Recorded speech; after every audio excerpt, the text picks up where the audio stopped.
Muchas gracias, Rodolfo. Buenos días, a nombre de Catch Consulting y de Rodrigo, quien me confió el poder dar la conferencia. Bueno, pues estamos muy gustosos de estar con ustedes, con este grupo pues de relación de proveedores en México y que sin duda comparten muy buenas prácticas. Eh, la presentación y videos y ciertos cuestionarios los van a encontrar dentro de la aplicación de Catch. Entonces, pues ya muchos de ustedes ya están familiarizados con el tema. Pues hay bastantes cosas que comentar sobre la actualización legal para capital humano. Y dentro de ellos, pues básicamente está pues todos los cambios que hemos tenido, pero antes me gustaría presentarme un poco ante ustedes. Eh, Como les comenté, mi nombre es Juan Manuel Jiménez Mateos. Yo estuve por 22 años en Johnson Controls y previo dentro de la misma empresa, pero no era Johnson Controls, estuve en la unidad de negocio de baterías, lo que es LTH. Entonces, en total fueron 34 años, estuve laborando ahí hasta el año pasado, junio. Eh, Me tocó formar el comité laboral en el clúster automotriz de Nuevo León. Asimismo, ya en mi nuevo rol como Relaciones Laborales de Latinoamérica, en esa posición pasé a corporativo, dejé la unidad de negocio y ahí me tocó participar en la formación del comité laboral de Index Nuevo León y también de Index Nacional. También participo en el comité laboral de ERIAC y recientemente dejé la presidencia del Consejo de Vinculación Empresarial TecMilenio, pues con todas las empresas, ¿verdad? Y bueno, me uní a Catch, prácticamente nos conocimos hace así como 9 años y precisamente fue por el tema de Guanajuato. Nosotros tenemos planta en Celaya y bueno, pues precisamente ahí hubo necesidad de información, se veía el crecimiento que iba a tener el sector y la demanda de mano de obra. Y todo ello nos llevó precisamente a trabajar junto con el gobierno y las empresas en pues cómo irnos preparando para ese boom que ahora ya se nota, que ya se ve desde hace varios años.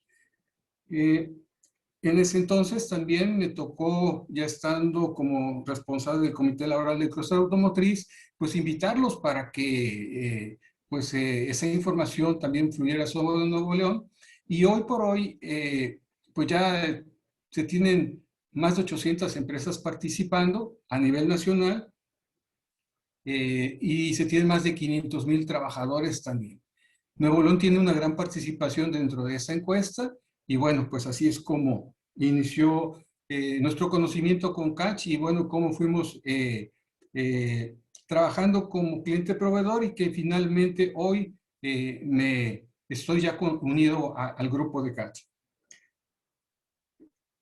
Como vale la pena mencionar que ustedes podrán ver que hay una sección de preguntas y respuestas. Ahí valdría la pena que fueran poniendo sus preguntas para que al final de cada parte de tema podamos revisarlas. Podría ser también en el chat, sin embargo, nos ayudaría más que fuera en preguntas y respuestas y si hay tiempo también abriríamos el micrófono para preguntas en directo.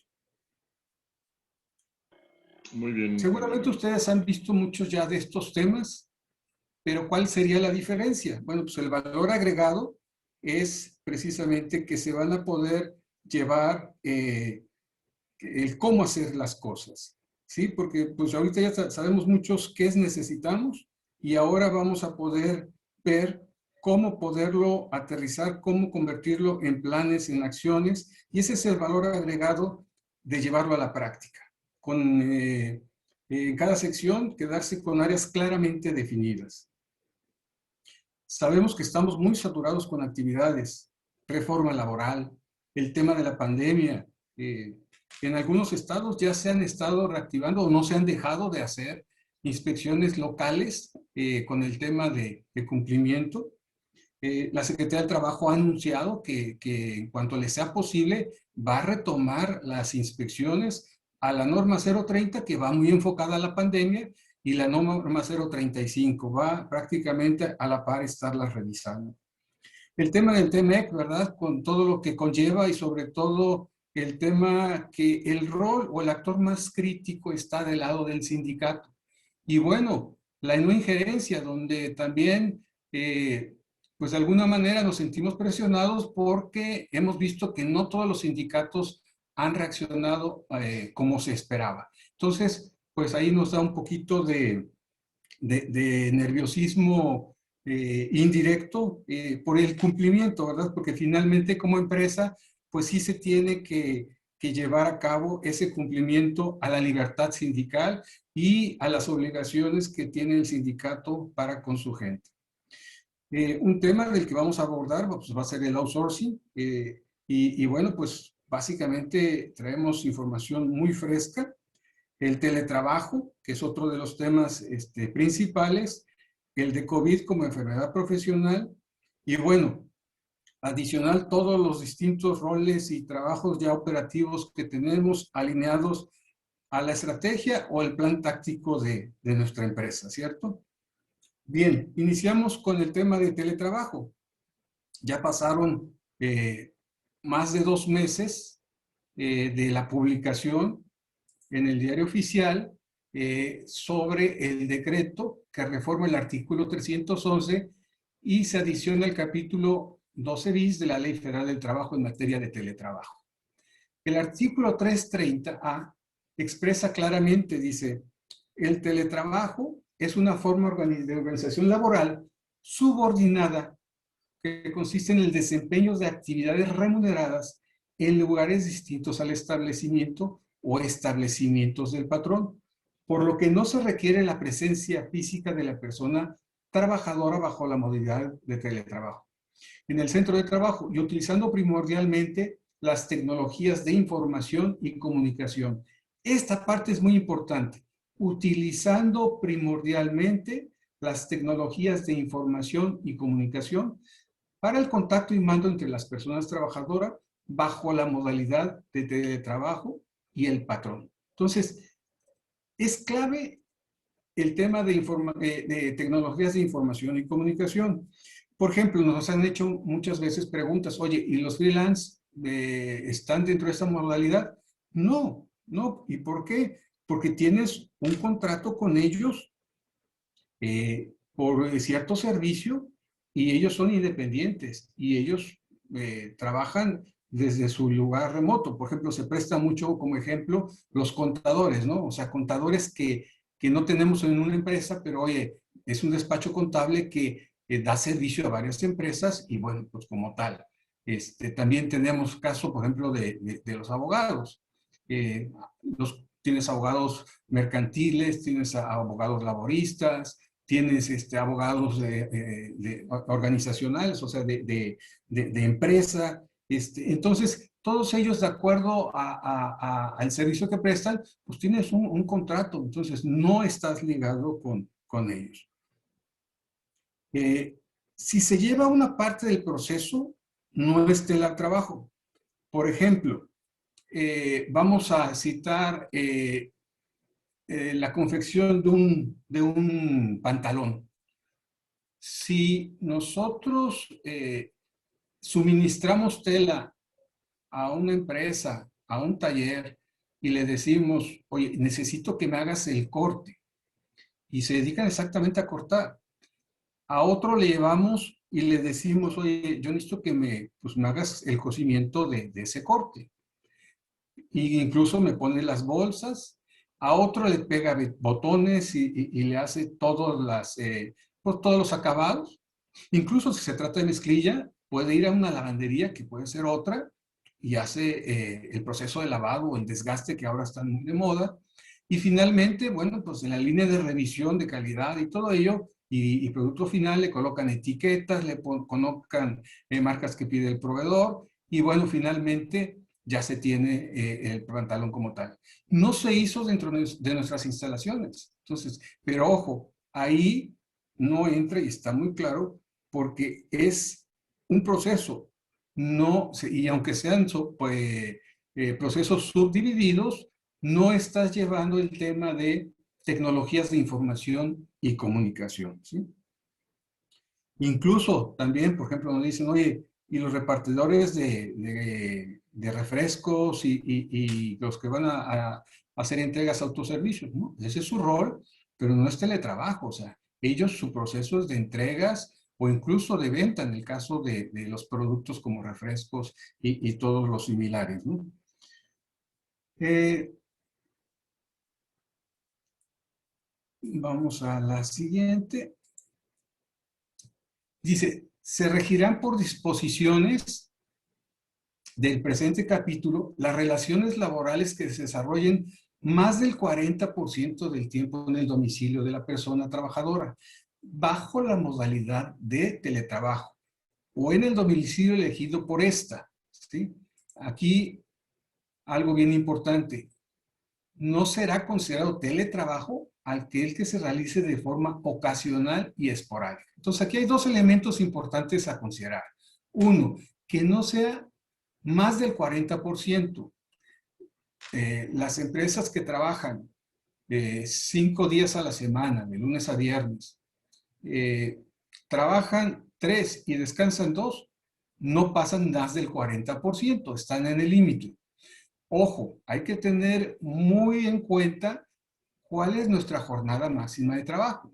Hay empresas o plantas que laboran 40 horas a la semana y hay empresas que elaboran 45. Entonces, siempre las horas que se reparten entre la semana, que no sean superiores a ese 40% en el cual está contratado el personal. Esa es una parte muy importante para que estemos muy claros que tenemos que llevar muy bien esa separación para no pasar más del 40%. Y la otra parte, ocasional y esporádica. Y este tema de ocasional y esporádica ha llevado una controversia muy interesante, muy importante, incluso con diferentes firmas y con diferentes despachos, porque dicen, oye, ok, hoy en pandemia, ¿cómo estoy? ¿Cómo debo operar? Catch ha fijado su posición de que dice, oye, no estamos en una forma definitiva, estamos en una forma temporal. Definitiva sería si yo ya determino que voy a laborar indefinidamente de esta forma. La controversia nace porque dicen los abogados, dice, ok, nomás ¿cuándo va a terminar? Ya estamos cumpliendo en la próxima semana seguramente el año de estar trabajando en home office o teletrabajo. Y pues ya no está tan indeterminado. Pero el otro punto hacia adelante es ¿cuánto tiempo falta? Que esta es la siguiente pregunta clave. Y no tenemos ahorita totalmente la respuesta. Estamos hablando de las posiciones que sí se pudieron hacer en teletrabajo o sí se están pudiendo llevar en teletrabajo o home office, ¿verdad? Entonces, bajo ese contexto es que ha existido la controversia. Pero ahorita les vamos a explicar cómo justificamos que mientras sea en forma ocasional y esporádica, no aplica. Eh, y es a través de este formato. Este formato nos va a llevar precisamente para dejar muy en claro cómo está establecido y pactado con la gente. Porque ahí viene el otro tema. El personal escucha o por difusiones en medios de comunicación que, oye, te deben de pagar un diferencial. Y pues la gente lo escucha y obviamente lo quiere. El tema aquí es que realmente la gente esté convencida si es de una forma definitiva o es temporal, ¿verdad? Y bueno, pues aquí lo podamos estar viendo. Bajo este formato que se sugirió desde el año pasado, pues primero vienen los datos generales, ¿verdad? Como nombre del colaborador, número de nómina, puesto, departamento, fecha de solicitud y nombre del jefe inmediato. La primera sección es un motivo y va dirigido al jefe inmediato, ¿sí? Ojo, este lo debe llenar el trabajador y él manifiesta por qué necesita cuidar o por qué necesita, cuál es su motivo de trabajar en teletrabajo. Oye, si tiene un hijo o hijos por cuidar, porque están atendiendo de la escuela desde su casa de manera virtual. Me encuentro en gente de alto riesgo debido a la condición epidémica de COVID-19. Estoy al cuidado de alguien que está en alto riesgo debido al mismo tema de la pandemia. Me encuentro preocupado o preocupada por regresar a la oficina y me gustaría trabajar de manera remota. Entonces, bueno, pues ahí establece cuáles podrían ser, ¿no? Dice, en cualquiera de los motivos seleccionados con anterioridad, el trabajador reconoce y acepta que las causas que generan el motivo son ocasionadas, por lo que, de acuerdo al artículo 330 de la Ley Federal del Trabajo, no será considerado teletrabajo. O sea, hay una razón ahí. Pero luego también se complementa. La jornada. Me gustaría continuar trabajando fuera del centro de trabajo tiempo completo. Me gustaría trabajar de manera remota, ¿cuántos días a la semana? Horario de labores y horario de comida. Y estas dos partes son esenciales también, porque sí se deben respetar tanto por el trabajador como por el jefe o empresa, los horarios tanto que está a disposición del trabajo como sus tiempos de descanso. Entonces, es bien elemental y que se cumplan por ambas partes, ¿verdad? Fecha de inicio de labores fuera del centro de trabajo y fecha de regreso al centro de trabajo. Esta es la otra clave. ¿Por qué? Porque ante la situación de que no sabemos cuándo vamos a regresar, el tema va a ser, pues, establecer 3 meses, establecer 6 meses, salvo que hubiese ya alguna noticia diferente. ¿Qué va a pasar si se vence? Se vuelve a hacer el procedimiento y la gente está muy clara. O sea, con este documento es una base, ustedes también le pueden hacer ciertas adecuaciones, y es una base para que la gente esté muy clara que está en una manera temporal, ¿verdad? Eh, ¿Qué hemos estado viendo en el mercado? En el mercado estamos viendo que hay empresas, tanto empresas como tal, como también empresas financieras, incluyendo bancos, que han tomado ya decisiones y que dicen, a ver, para yo asegurar una sana distancia por mucho tiempo, pues necesito tener un porcentaje de gente en teletrabajo. ¿Qué funciones puedo hacer en teletrabajo? Y han designado esa parte en ese segmento. Otra también es la revisión de plantillas. ¿Qué funciones ya no requiero? O sea, ¿cuáles puedo optimizar ahorita? ¿No? Y ya finalmente tratar de llegar a un porcentaje que puede ser hasta el 50%, que es lo que hemos visto, de decir, oye, va a regresar físicamente el 50% de la gente.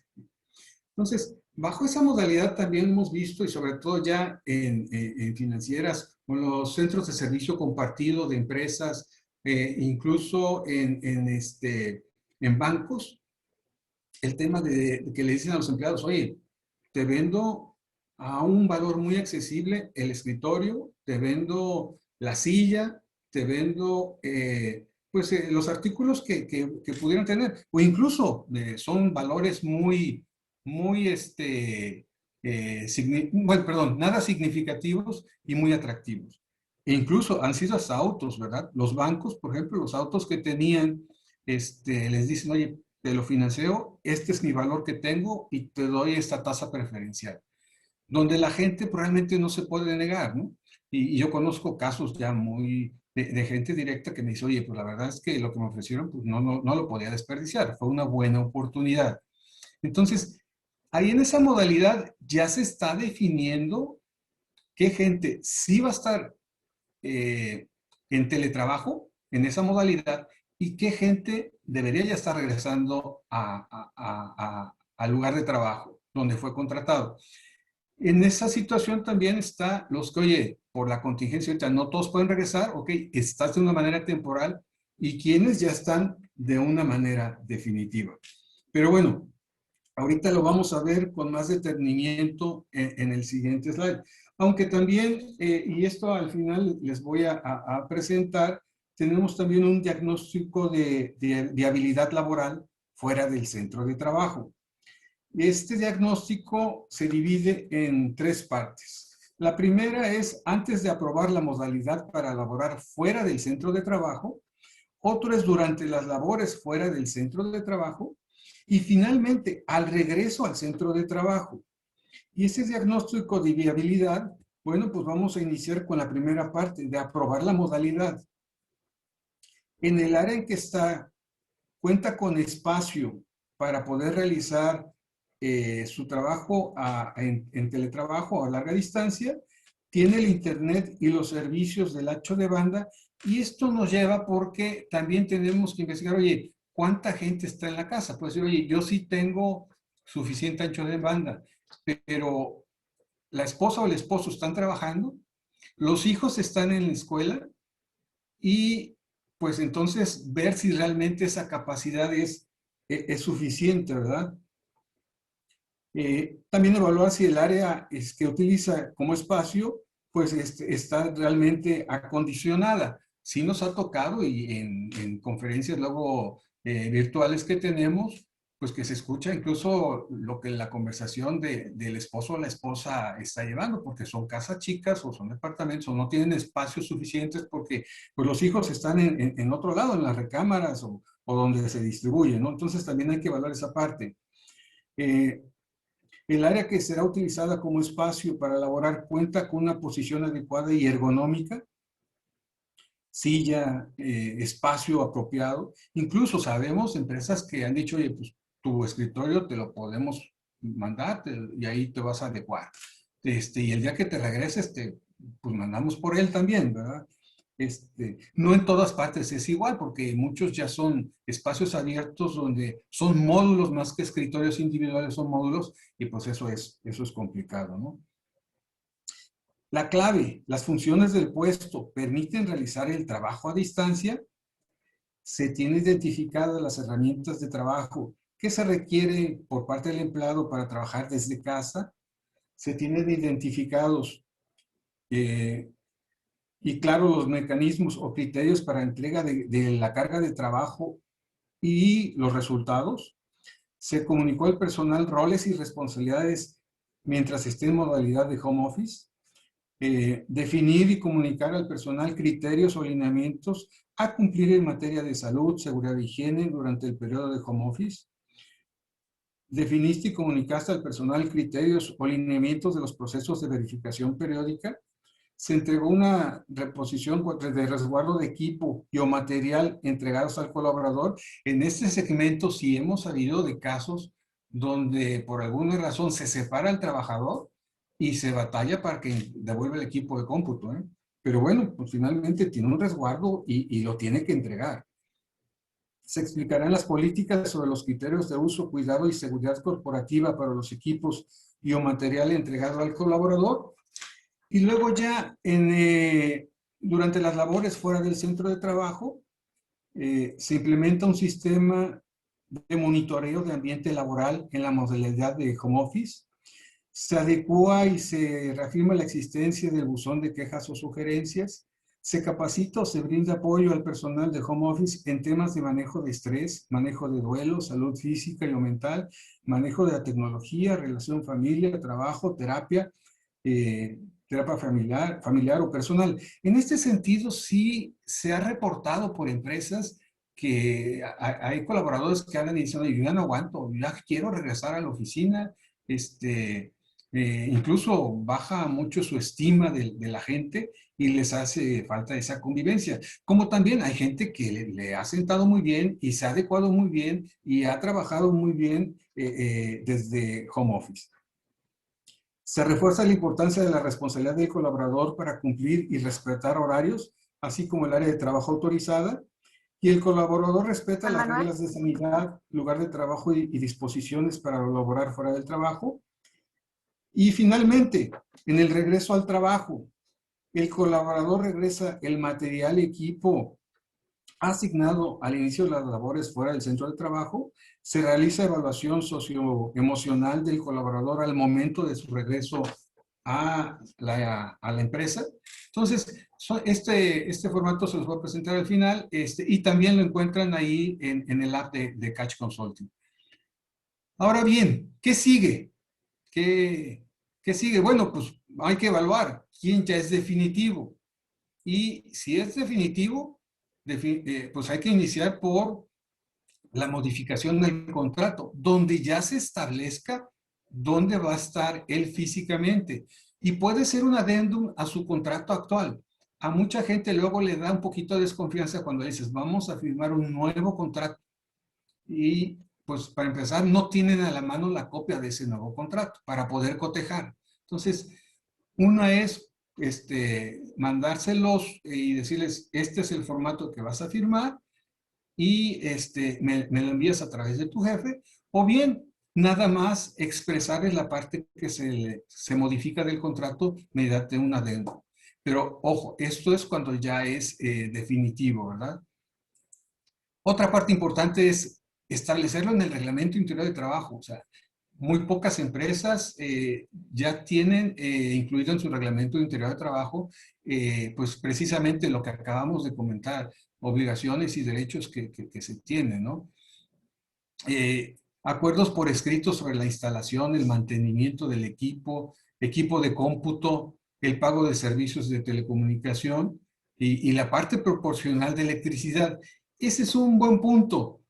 En ese aspecto, pues diríamos, oigan, ¿y qué montos se pagan? Eh, Estamos esperando que antes de 18 meses, porque es mucho tiempo, establezcan un reglamento o normen qué criterios se van a regir para ese cálculo. Sin embargo, hoy por hoy ya tenemos conocimiento de empresas que están dando entre 4,000 y 9,500 semestrales al trabajador que ya consideraron definitivo. Y la diferencia estriba pues, en la forma de cálculo. ¿Qué están considerando en principio? Dicen, a ver, una base clara es, yo te pagaba ayuda de comedor o subsidio de comedor o te daba el comedor, dependiendo de la prestación. Y o te daba vales de restaurante. Hoy ya no los vas a ocupar. Entonces, te integro esta parte en este bono que precisamente va para esta parte. Se han hecho consultas al SAT sobre cuál es el concepto apropiado para el pago. Y el SAT lo único que ha confirmado ahorita es que no debe ser considerado como un ingreso para el trabajador, porque efectivamente no es un ingreso como tal, es un apoyo, una ayuda por los gastos que se le han incrementado. Y esos gastos son difíciles de cuantificar, porque si bien es cierto, a lo mejor tuvo la necesidad de ampliar su ancho de banda o bien está consumiendo más luz por estar ahí, también es cierto que no todo es por el trabajo, porque está la esposa que puede estar trabajando o no, y están los hijos que pues están todos en escuela o en universidad virtual, ¿verdad? Entonces, sí ha sido una parte compleja, y esperemos que en menos tiempo puedan establecer esas normas. Pero una de las preguntas frecuentes es, bueno, ¿y cuánto o cómo pagarlo? Ya les estamos compartiendo ese efecto, ¿no? Decir, oye, ¿qué estoy dejando de pagar? Y bueno, con eso también apoyar. De las empresas incluso que han reducido o eliminado, porque varias de las financieras han eliminado espacios físicos, pues dicen, oye, pues ya estoy generando un ahorro o me estoy compensando los gastos adicionales que he tenido, porque no todo ha sido ahorro, los gastos, pues ya no teniendo contratadas esas rentas. Lo cual tampoco es fácil, porque muchos de ellos son rentas no a un año, sino son a 5 o 10 años o un plazo mediano y largo, ¿no? Pero bueno, en la modalidad hay que configurar en nóminas, entonces. Hay algunos otros que dicen, oye, yo lo voy a piramidar, pero entonces te está saliendo más caro a ti como empresa. Y por otro lado, el SAT, en esa opinión, pues dice, oye, tengo muy claro que eso no debe ser un concepto. ¿Qué han hecho otras empresas? Le han dado la modalidad de bono. un bono que se lo dan en vales despensa y dice un bono por el apoyo precisamente de los gastos de comunicación, luz e internet, ¿no? Los mecanismos de contacto y supervisión entre las partes también es muy relevante. Llevar el registro de los insumos entregado a las personas. Eso normalmente en las empresas se lleva muy bien. Cada quien tiene firmadas y tiene las empresas un archivo computacional de qué herramientas de trabajo tienen resguardo, como la computadora, como el celular, ¿verdad? Eh, También es importante el hecho de los mecanismos para preservar la seguridad de la información y datos, cómo está guardada. Y muchos ya ahora dicen, oye, yo no quiero que tengas información en tu disco duro. Todo súbelo aquí a plataformas que ya tiene la empresa contratadas y donde tiene sus espacios cada área y cada trabajador para que de acuerdo a sus actividades o al grupo en el que esté trabajando, pueda guardar la información. Y respetar el derecho a la desconexión, y es parte de lo que platicábamos, los horarios, ¿no? Respetar el hecho de decir, oye, pues no lo voy a buscar fuera de los horarios. Obviamente es por default que estén en el IMSS. Establecer los mecanismos de capacitación y asesoría, y el cambio en la modalidad presencial a teletrabajo deberá ser voluntario. Ojo, ustedes aquí dirán, oye, a ver, pero si yo esta función ya determiné que va a ser en teletrabajo y la persona no quiere, ¿qué va a pasar? Entonces, en esa situación sí tendrían ustedes primero que hablar y definir muy claramente con él las razones por qué llegaron a la conclusión de que esa posición pasa a teletrabajo, que él está en los planes de continuar esa modalidad. Sin embargo, si él dice que no, tendríamos que ver opciones para reubicarlo en una posición similar a la que tiene, o bien considerar que la empresa ha modificado el contrato y tendría derecho el trabajador a pedir pues que se le pague porque en su contrato no establece laborar en otra ubicación distinta. Muchas empresas, y no por el tema de teletrabajo, sino porque tienen muchas sucursales o muchas plantas, ya mencionan en su contrato, oye, yo te voy a requerir en cualquiera de mis domicilios, de mi misma razón social. Entonces, eso también ya cubre en parte esa situación, pero muchas también que no tienen sucursales o que no tienen otras plantas, pues definitivamente no es tan viable. Entonces, por eso aquí se le pone de que debe ser voluntario, pero la realidad es que se conocen muy pocos casos de gente que realmente no quiera. Y ahorita ante la situación de gente desempleada, pues la verdad es que la piensa mucho la gente como para no poder tener esa posibilidad. Bien, hasta aquí preguntas. No, no veo preguntas.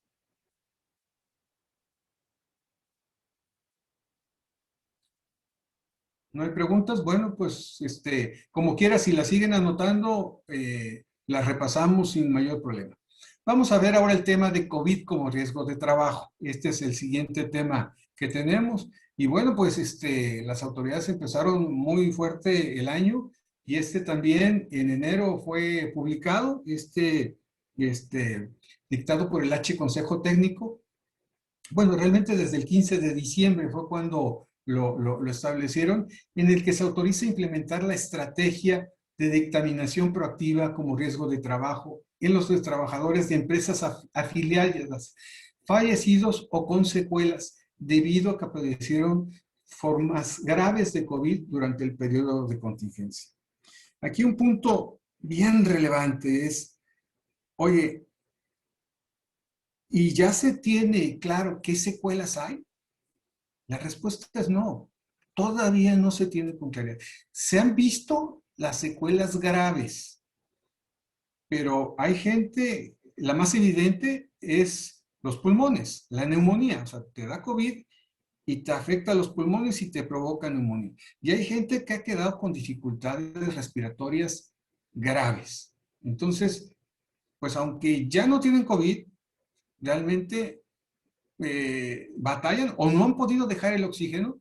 Ahora imagínense decirles, oye, pues vas a tener que usar cubreboca o mascarilla, pues definitivamente va a estar complicado. Entonces, sí se ve que eso va a estar bastante fuerte, bastante complicado, ¿no? Entonces, la autoridad, desde abril del año pasado, ya había hecho una carta interna del Consejo Técnico donde ya estaban, pues, diciendo los lineamientos para determinar cuándo podría ser una enfermedad profesional y cuándo no.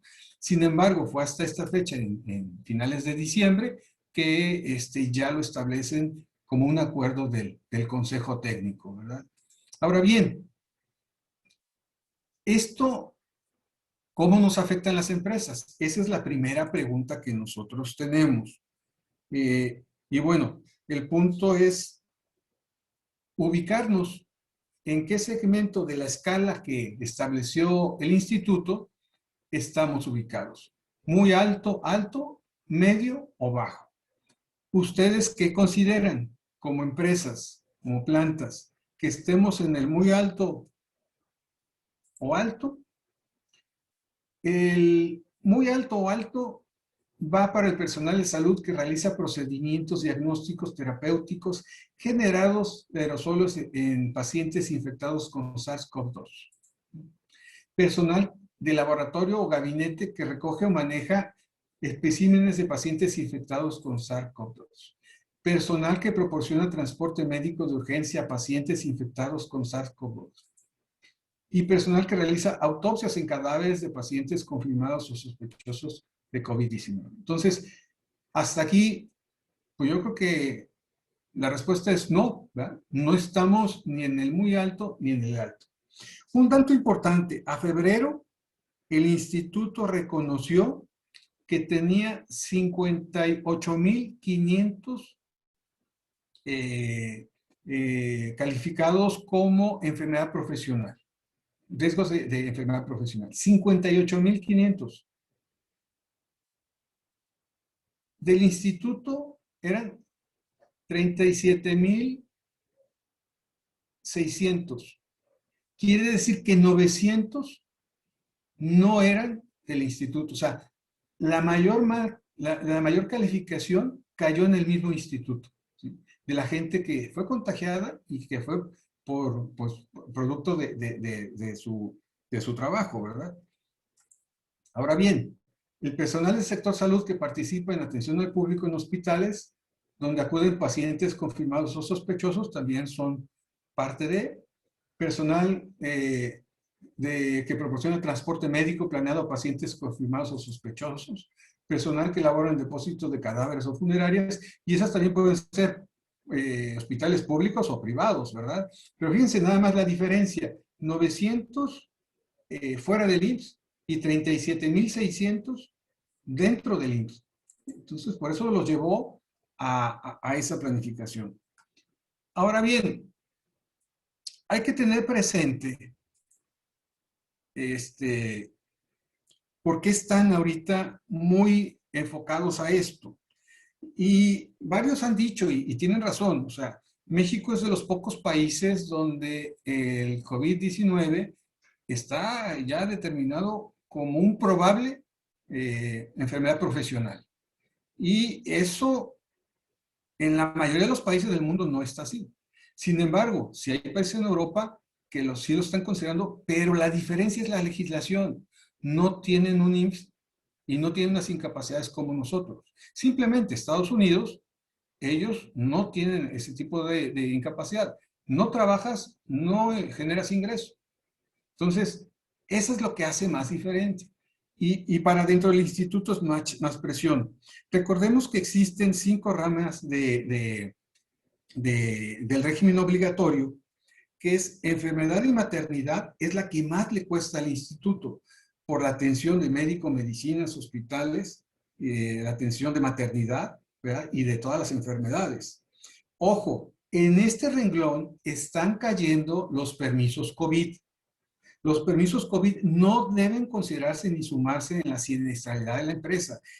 Precisamente cayeron en enfermedad y maternidad. Luego está la otra rama, invalidez y vida, retiro, cesantía en edad avanzada y vejez, guarderías y prestaciones sociales y riesgos de trabajo. Riesgos de trabajo es la más rentable del instituto, es la que le genera mejor ingreso. ¿Por qué? Si bien es cierto, tiene que hacer pagos, pero estos a final del otro año o cuando termina el año en casos cerrados, pues te los cobra vía tu grado de riesgo, ¿verdad? Tu prima. Entonces, para el instituto realmente representa pues ingresos. Y es aquí donde entra tanto accidentes como enfermedad profesional, ¿sí? Entonces, es donde ahorita sí se está viendo cómo el instituto puede tener esos ingresos.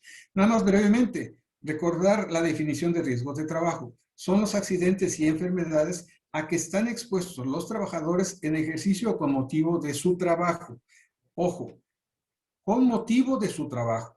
Pero luego, definición de enfermedad de trabajo, estado patológico derivado de la acción continuada de una causa que tenga su origen o motivo en el trabajo o en el medio en el que el trabajador se ve obligado a prestar sus servicios. Y bueno, estos están bajo la consigna de la Ley Federal del Trabajo. Ahora, ¿qué es lo que nos interesa? Criterios para calificarlo como riesgo de trabajo. Y aquí esta es la clave. Nexo de casualidad en el accidente de trabajo, ¿sí? Entonces, causa-efecto. Realmente, si hay una causa-efecto, nos los van a calificar. Pero si no, no tiene el instituto cómo hacerlo, aunque él ya lo haya autodictaminado. Ahora bien, ¿cómo nos podemos anticipar para ello? Si bien es cierto, esto aplica de 2021 adelante, lo cierto es que ya hubo enfermos, ya hubo muertos y ya hubo secuelas del año pasado. Entonces, sí pudiera haber ya alguno calificado dentro de esos 900 en el sector privado que acabamos de mencionar. Sin embargo, se ha visto muy pocos casos, pero sí los hay. Eh, Ustedes ya ahorita ya deben tener su resultado. En febrero teníamos la obligación de presentar la evaluación de accidentabilidad de riesgos de trabajo de enero al 31 de diciembre de 2020. Y ahí ustedes pues ya pudieron ver cuántos casos realmente tuvieron. Ojo, ¿cuál es nuestra recomendación? Nuestra recomendación es, por ejemplo, primera, asegurar medidas de sanidad, o sea, que se estén cumpliendo. Y en estas medidas de sanidad, incluso hagan encuestas con sus trabajadores. Oye, ¿cómo estás viendo las medidas? Oye, observaciones.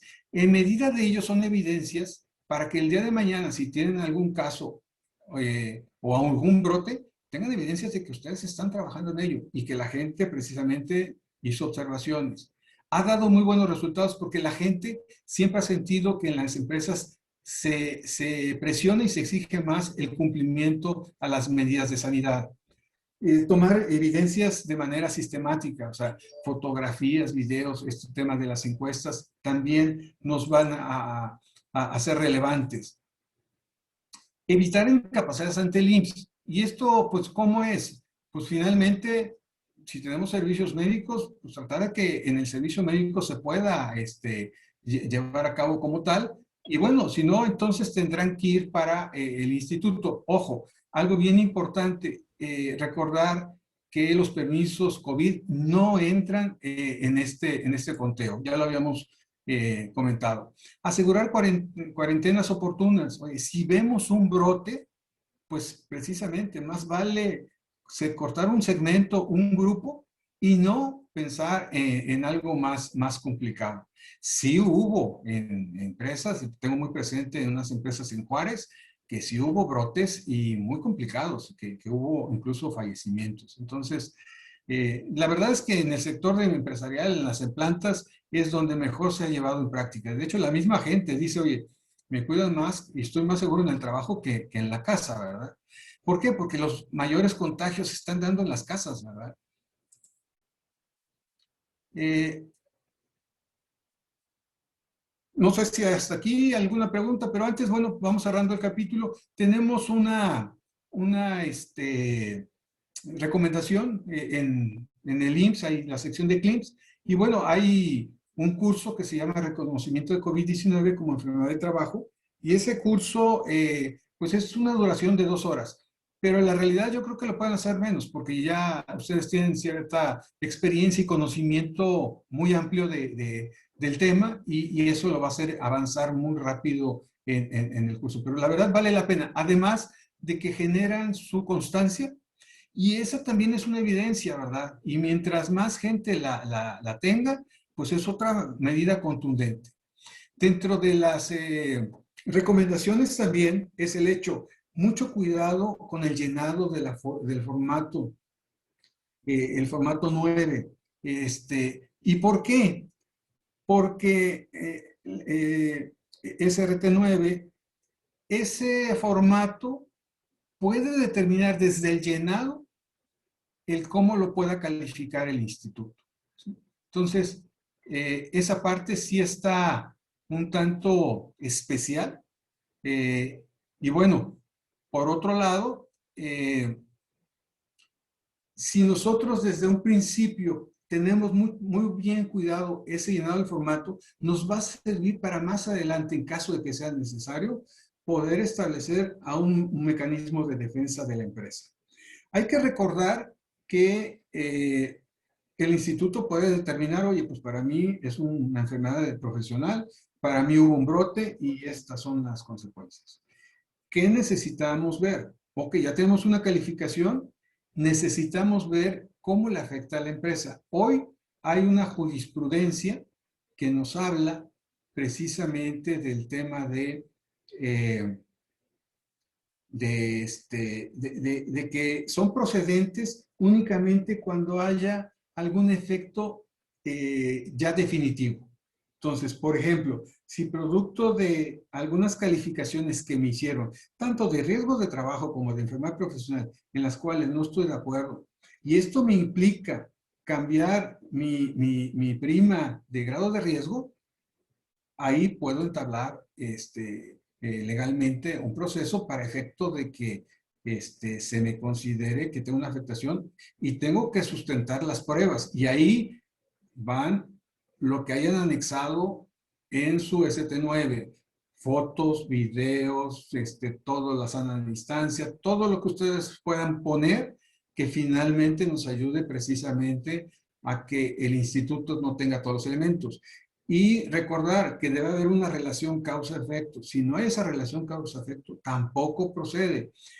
Puede suceder que el instituto de manera unilateral determine algo, pero ya será hasta que pues realmente veamos el efecto. Oye, sí me pega la siniestralidad, que pues una defunción sin duda. Y bueno, los días de incapacidad que sean muy prolongados y por muchos casos también van a pegar. Entonces, ahí es donde tendrían que determinarse, ¿no? ¿Hasta aquí alguna duda, pregunta?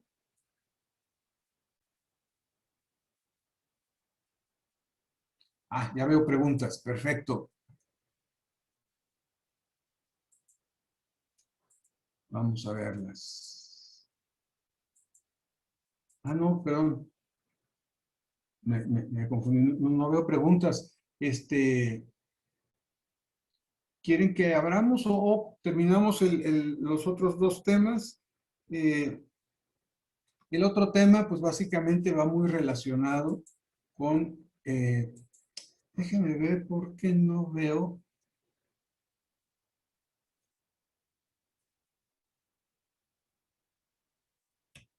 No veo el slide.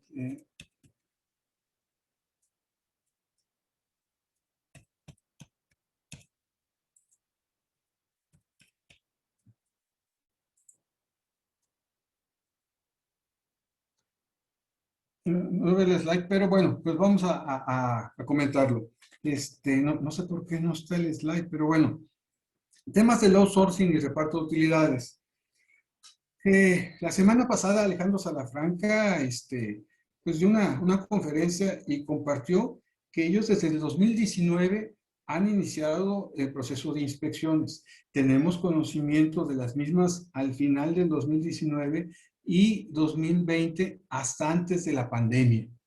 Él comenta que hay 54 millones de personas que son laboralmente activas, de los cuales 21 millones, o sea, menos de la mitad, son trabajadores formales, es decir, tienen derecho al IMSS, a sus beneficios y todo a través de una empresa. 21 millones. Ahora bien, ellos comentan que hicieron la inspección alrededor de 4,000 empresas y cubrieron 800,000 trabajadores en esas 4,000 inspecciones. Y la intención era precisamente ver de qué tamaño era el problema y si la legislación actual era suficiente para regular y vigilar su regulación, o sea, su cumplimiento más bien. Entonces, ¿qué se dieron cuenta? Se dieron cuenta que hay 4 millones de trabajadores con un outsourcing ilegal, donde evaden totalmente.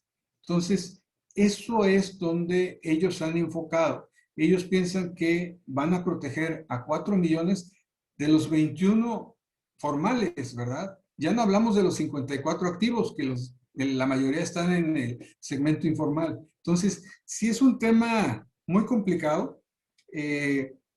Todo indica que es la misma propuesta o proyecto que mandó el presidente en diciembre pasado.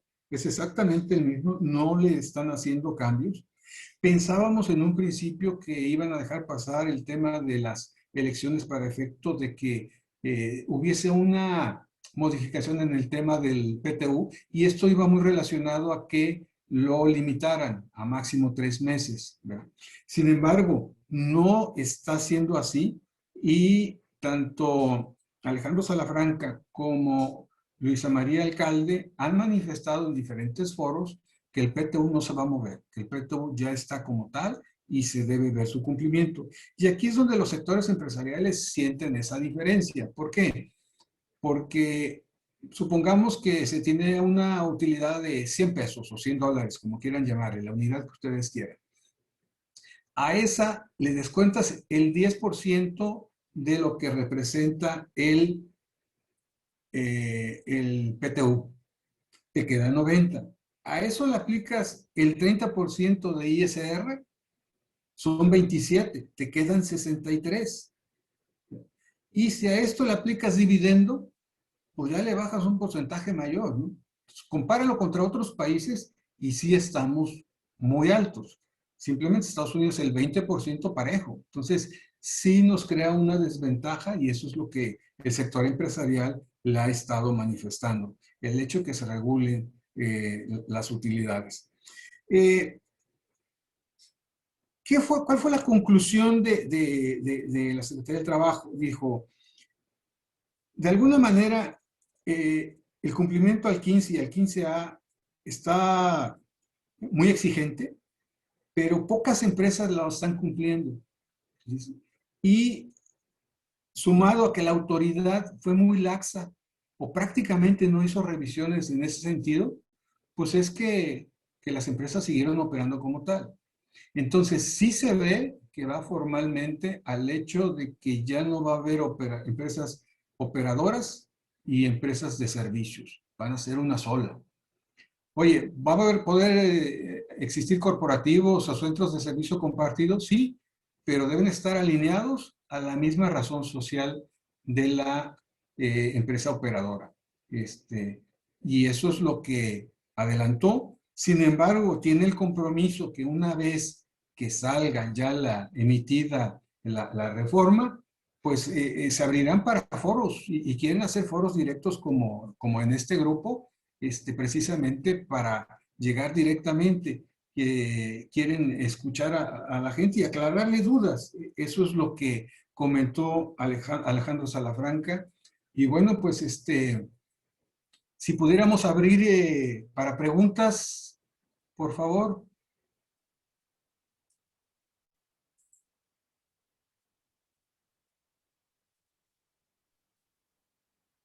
A ver, aquí aquí hay muchos expertos en estos temas. Sería interesante que aportaran su opinión, sus preguntas.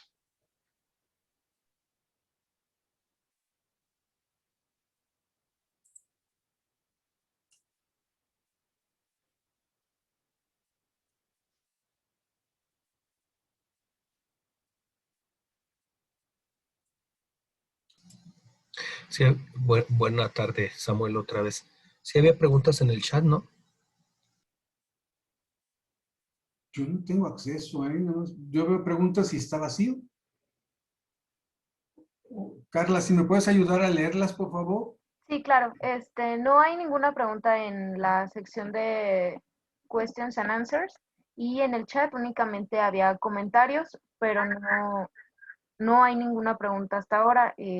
Todos tienen acceso a su micrófono, entonces si les es más fácil, pueden activarlo para hacer directamente la pregunta. Ok, Samuel, otra vez. Es para el foro. ¿Alguien de ustedes ya está con los esquemas de teletrabajo aplicados en sus empresas? Número 1 y número 2. ¿Alguien de ustedes está tomando algunas decisiones con su outsourcing? Gracias.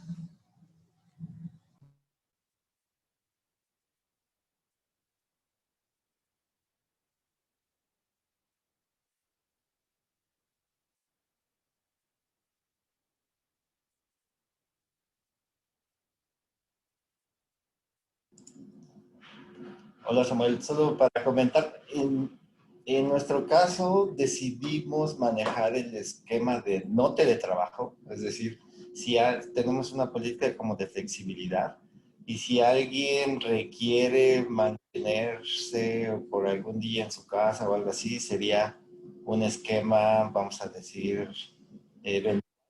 o extraordinario, pero no específicamente bajo un esquema de ya definimos esta posición va a ser teletrabajo. Eso más bien lo descartamos. Miguel, te Sí. sugiero hacerte una breve presentación de quién eres. Saludos. Gracias. Perdón, Miguel Rodríguez, gerente de recursos humanos de UGN, aquí en Puerto Interior. Gracias, Rodolfo. Y por el lado del outsourcing, no tengo yo outsourcing en la parte productiva, pero sí tengo lo que se diría como insourcing, es decir, tengo un esquema medio empresa que opera y empresa que vende. Sin embargo, también aquí es una discusión con la parte legal y de